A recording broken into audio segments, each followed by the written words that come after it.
It is 8:24 on this International Women's Day. We're honored to have with us a war hero who shares her story and struggles for equality in the military. Mary Jennings, MJ Hager, joins us live from New York City to talk about her memoir, Shoot Like a Girl. Good morning to you. Good morning, Lauren. So you were actually shot down while on a medevac mission in Afghanistan. Was that the worst of the worst for you? Oh, no.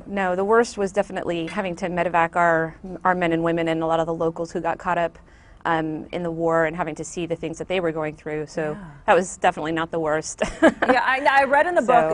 I read in the book that you were wounded. You fought the enemy to save the lives of your crew and those patients. I mean, did you just go into survival mode?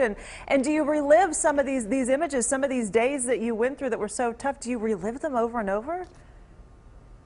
Yeah, and I did just, it sounds like such a cliche, but I guess it's a cliche for a reason, that the training just takes over, and it's, it was my calling. It's what I wanted to do since I was little, so it felt like it was where I belonged. And, it's really not that day that I relive. It is those tough medevacs and the people that we lost that stick with you.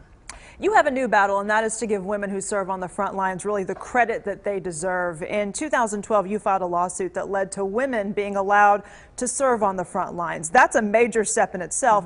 Is it enough in your mind, though, and what's the next hurdle?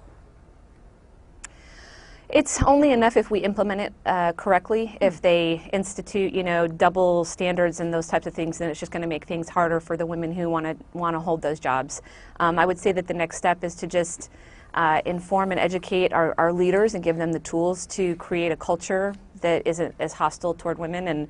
And don't get me wrong, the vast majority of the military is not hostile toward women, but there's a vocal minority that can make things hard. Now, I have to get your thoughts on this new scandal involving the Marines that just came out. Recently revealed that there was this whole secret Facebook page where nude photos of some of the female Marines were posted without their knowledge at all. It's so disheartening to hear. Women are sexy, women are beautiful, but no one deserves to be treated this way. As a woman in the military, what do you think we have to do to stop stuff like this from happening?